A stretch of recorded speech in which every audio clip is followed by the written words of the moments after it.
soy miembro también de la Pontificia Academia para la Vida. Es un honor poder prestar en la UCA. También uno de los miembros jóvenes también de la Academia Pontificia, el doctor Pucheta, que puede designarse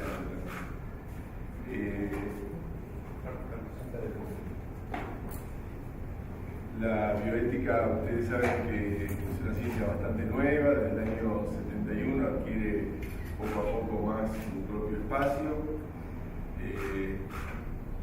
Surge a raíz de las diferencias de una medicina más hipocrática, más respetuosa del paciente, una medicina que se olvidó de servir a la persona y empezó a servirse de la persona. Los experimentos de los campos de concentración, los experimentos en Estados Unidos de Auschwitz, Willow, son algunos ejemplos de una medicina que se olvida que tiene que estar al servicio de la dignidad de la persona.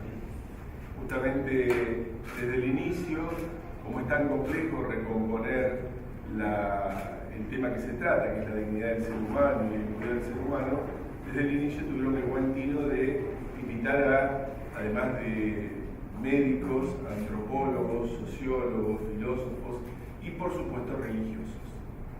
Ustedes se imaginan que los temas que hacen a la ética, a la moral y sobre todo a la conciencia de las personas en la toma de decisiones en el campo médico, es muy importante el rubro de las religiones, lo que la religión aporta, lo que aconseja, señala como correcto desde una visión teológica. Y también, en este sentido, han tenido la grandeza de la pluralidad religiosa, porque cada religión tiene su propio aporte para hacer.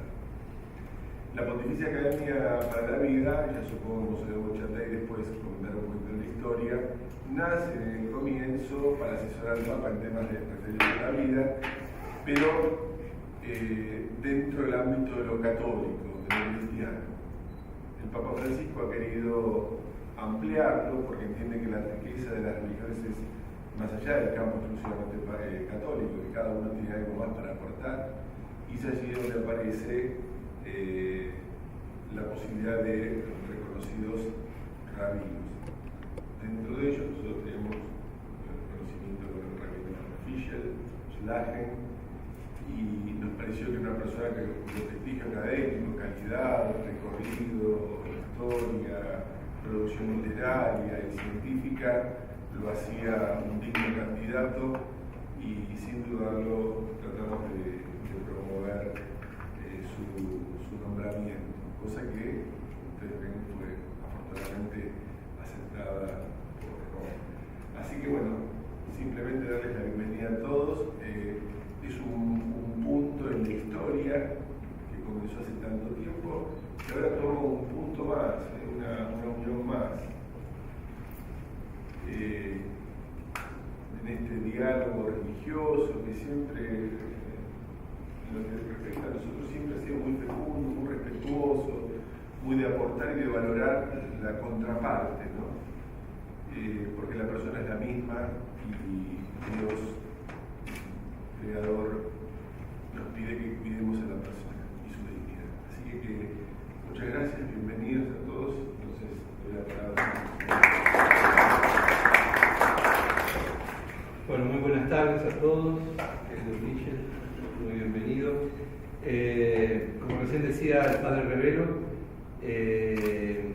estamos viviendo dentro de la Iglesia esta primavera del Papa Francisco, que sacó a revivir y a revitalizar muchas estructuras y muchas instituciones de la Santa Sede, entre ellas renovar la Pontificia Academia para la Vida, para lo cual tuvimos casi un año y medio o dos sin actividades. Se rehizo un estatuto nuevo, se afinaron un poquito las finalidades de esta Pontificia Academia, que es de estudio, de consejo, de diálogo para el Santo Padre en los temas especialmente referidos a la vida. Y también, como quedó dicho, con una apertura interreligiosa y ecuménica, con visiones amplias, porque no se trata de ver solo qué dice la doctrina católica, sino cómo se viven en otras tradiciones, sobre todo religiosas. En estas novedades tuvimos que aprender muchas cosas. por ejemplo, que no se podía poner una asamblea plenaria de la Pontificia Academia para la Vida en fiestas religiosas judías, ¿no es cierto? Que en su momento calendario, por esas cosas, no se tuvo esa delicadeza, ese detalle, pero y bueno, fue una pena no tenerlo presente allí, pero sirvió mucho porque yo llevé como miembro de la comisión directiva de la Pontificia Academia esta observación, y ya quedó redactado y quedó indicado los cambios que teníamos que ver. La próxima asamblea será lunes, martes y miércoles para poder darle libertad y que no coincidiera con ninguna otra fecha, ni nuestra, ni judía, ni musulmana. Así que bueno, son las aventuras de la vida. El Vaticano también aprende. Así que te pedimos disculpas y lo hemos hablado con el presidente de la academia, de quien expreso especialmente un saludo especial, Monseñor Vincenzo Paglia. Él sabe que hoy estamos reunidos aquí haciendo entrega de la insignia al Dr. Slagen, y mandó sus especiales saludos, su alegría. En un momento dado, cuando hablábamos, y casi me voy a Argentina y lo entrego yo, y bueno, venga a hacer, pero tenía ya su agenda muy complicada. El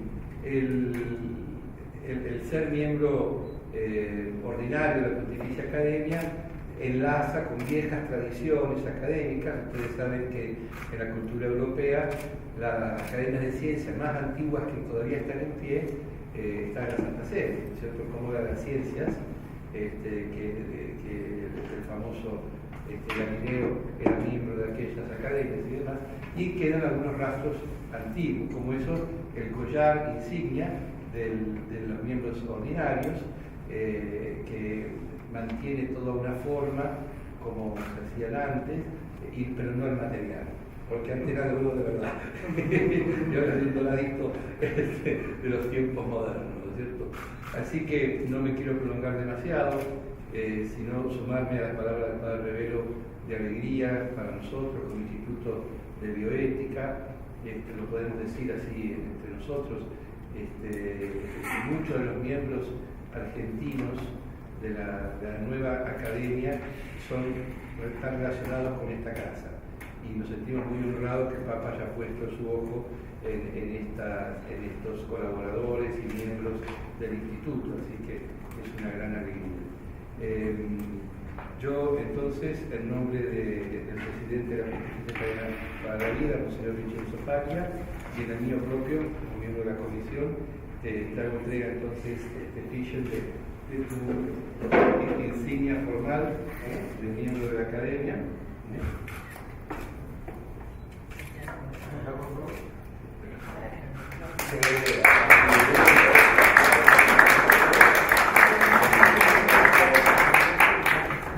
El collar consta del escudo papal, en la medalla mayor, y en el reverso está el nombre del académico, y luego son el signo de la academia, que es el árbol de la vida, y cuya copa de árbol tiene una reminiscencia al cerebro, a donde salen los pensamientos, y las siglas PAD de Pontificia Academia para la Vida. Así que este con alegría.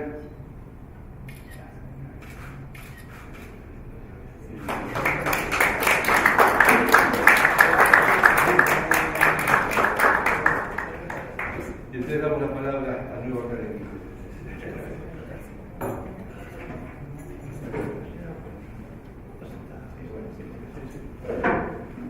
Bueno, en principio quiero expresar mi más profunda gratitud al Papa Francisco, al presidente de la Academia Pontificia para la Vida, el Monseñor Vincenzo Paglia, al Monseñor Alberto Bochatey, con quien comparto un arduo trabajo en lo que potencialmente queremos que sea ya, que salga de la potencia y lleve al acto de la Comisión Nacional de Bioética, y por supuesto también el Padre Revelo, con quien he compartido muchísimas clases aquí mismo, en esta prestigiosa Universidad Católica Argentina, dentro del Instituto de Bioética. La verdad que es un honor para mí, es un punto de inflexión en mi carrera profesional y también como ser humano. Yo se lo había comentado en un WhatsApp, ahora medio moderno, ¿no? WhatsApp, al monseñor Alberto Bochatey, que la verdad que es un honor para mí pertenecer a esta academia tan antigua y tan prestigiosa como la Academia de Ciencias del Vaticano, dentro de la cual funciona la Academia para la Vida, que trata de todos los temas bioéticos, en donde los miembros ordinarios somos 45 y compartimos el mismo lugar, como con, por ejemplo, el Premio Nobel de Medicina del 2012, que es un japonés, ¿cómo es? Yamanaka. Y las personas más relevantes y más significativas en cada área de su investigación, tanto en medicina, filosofía, antropología, religión.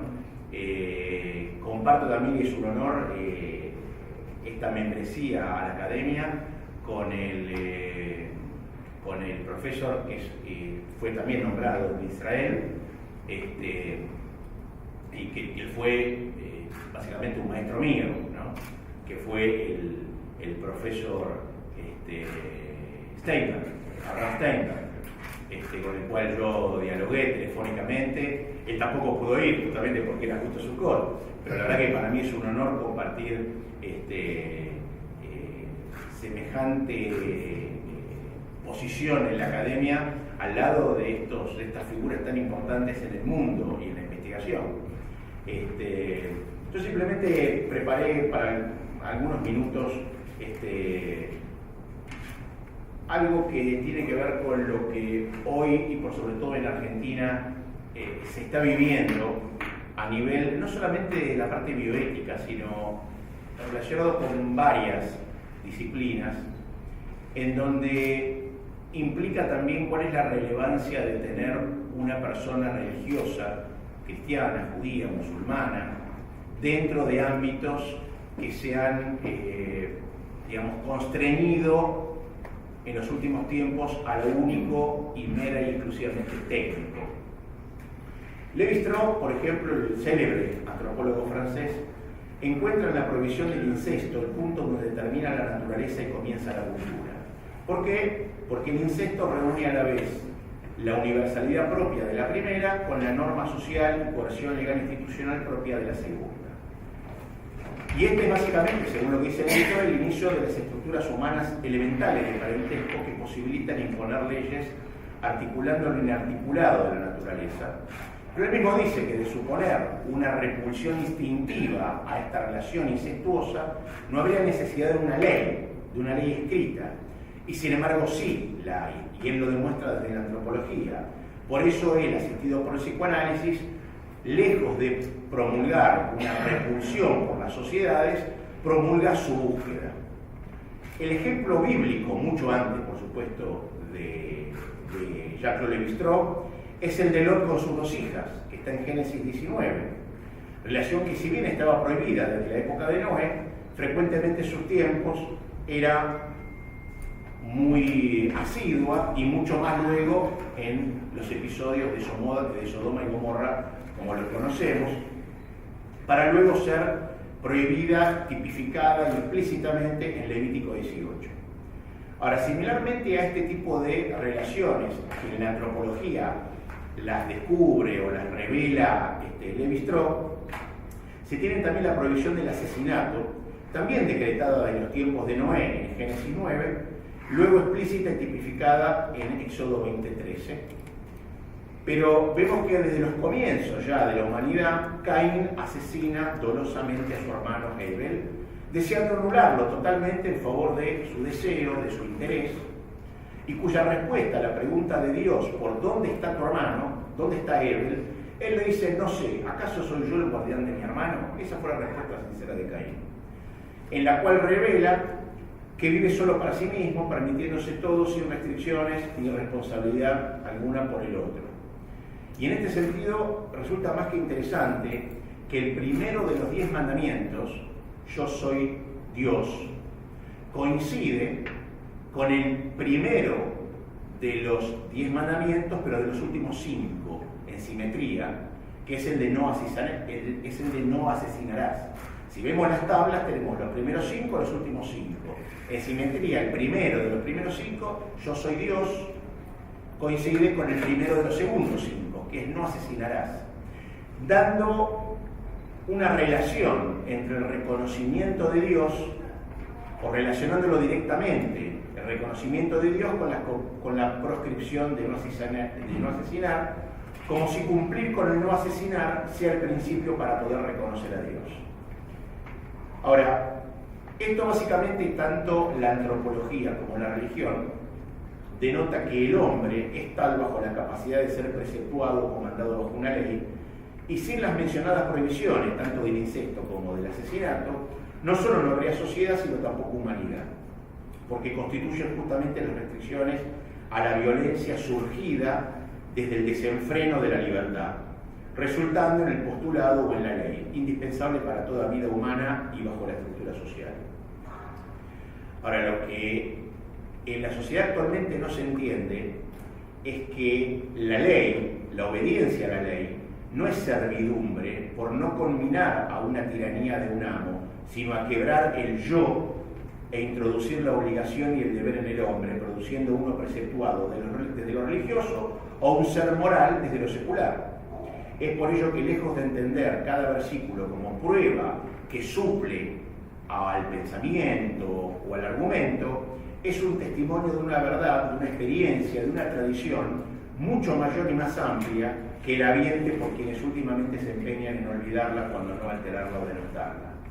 Es precisamente esa ley, aquello que señala una liberación de la animalidad hacia una humanidad, siendo su paradigma el libro con mayúsculas. Su cumplimiento es lo que impide justamente al hombre determinarse por una pertenencia mundana, evitando consagrarse al punto de sí mismo o de alguna inmanencia, permitiendo y demandándole su desarraigo y desencadenamiento animal. Cabe recordar, por ejemplo, que en el judaísmo la Torá se da a la vez en el inhóspito desierto y en formato de ley, es decir, donde el hombre debe regresar a sus pulsiones y estado animal para sobrevivir, Dios le da su ley para vivir conforme a ella.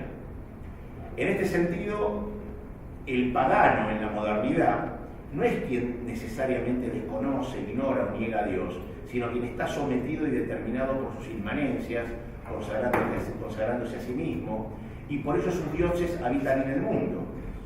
Y él produce en su yo su propia realidad, implementándola como causa sui. Él es su propia causa, y así quiere formular leyes.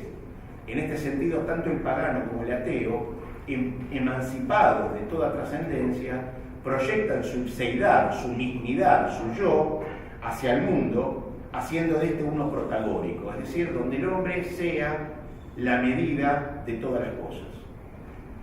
Con esto en mente se entiende la estrategia actual por la cual, si bien el libro fundacional se consigna aquello que luego se escribe en las almas de sus fieles, hay una tendencia permanente y constante para denostar la tradición sapiencial de las religiones, violentando el espíritu que anida en esta, extrayendo todo freno, liberándose para poder matar desconociendo la vergüenza, la responsabilidad, la humanidad, sustituyéndolas por una ética de la mismidad centrada en la exaltación del deseo egocéntrico y del culto a yo.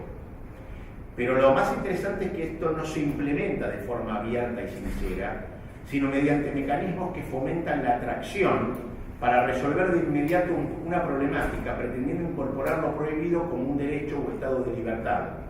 Pero derecho o estado de libertad que están más relacionados con una voluntad de no ser molestado en la concreción de los intereses personales, a costa incluso de vidas ajenas, que en algún criterio de justicia. Y aquí está lo que en la modernidad podemos llamar la tentación. No tanto por el atractivo de desobstruir aquello que perturba mi interés, sino por la construcción de una ambigüedad en la cual se puede lograr esa destrucción sin aparentemente renunciar a la seguridad de ser una persona digna. ¿Y esto cómo se lleva a cabo? Se lleva a cabo por medio de la retórica. Ejemplos, por ejemplo, son las expresiones como aborto libre, interrupción del embarazo, eutanasia prenatal, eutanasia neonatal, las cuales son eufemismos o sofisticaciones psicológicas persuasivas para ganar la anuencia pública, cuando en verdad ocultan y engañan deliberadamente respecto de la verdadera y concreta acción a la que refieren. Por ejemplo, con el adjetivo libre se condiciona y sugiere que lo abortivo es lo correcto, confrontando con su negativa como algo opresivo, cuando en verdad la intención es desobstruir la consumación de aquello que se interpone con los deseos o intereses, a una costa de la vida ajena, con el término interrupción falseando la realidad por la cual no se suspende un embarazo con posibilidad de continuarlo, dado que la muerte del embrión es irreversible y por ende dicho embarazo es finalizado. Interrumpir el embarazo, para no decir aborto, es tan manipulador como decir que la decapitación no es la muerte del sujeto, sino la interrupción del flujo sanguíneo de su cabeza.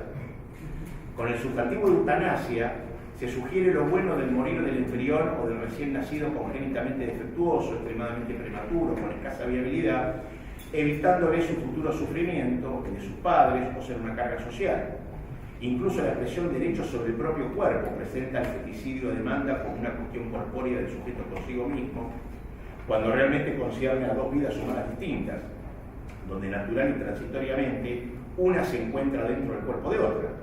Todo ello encubriendo feticidios u homicidios voluntarios, mayormente por ser embarazos no deseados, conflictivos respecto de los intereses personales, familiares o sociales, y así como lo dice la Organización Mundial de la Salud, cuando hoy ya reporta más de 50 millones de abortos anuales, cuyo 90% es por ser embarazos básicamente no deseados.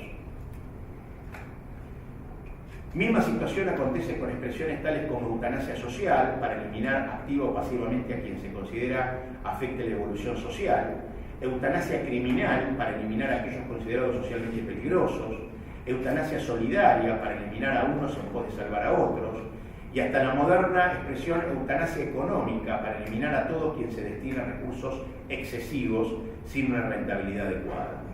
Resulta así claro y evidente el uso operativo de estos términos para justificar prácticas homicidas a demanda, atribuyéndoles un carácter beneficioso o superador para el destinatario, para la sociedad, según el caso, pero a menudo ocultando una desaprensión moral, evitando asumir la responsabilidad de los actos, o bien los costos, dificultades y privaciones, consecuencia de las atenciones, cuidados y dedicación que requiere quien padece de ciertas afecciones o carestías.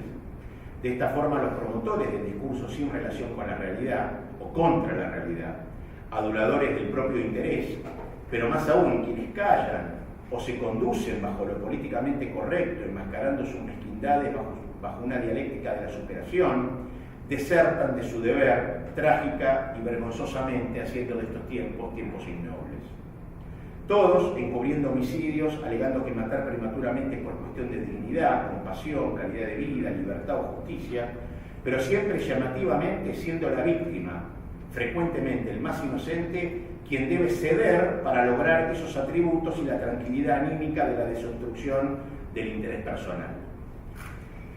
Para finalizar, para ser humano, la responsabilidad y el deber por el otro no solo sobrepasan los límites de mi interés, sino también deben de sobrepasar los límites de mi libertad.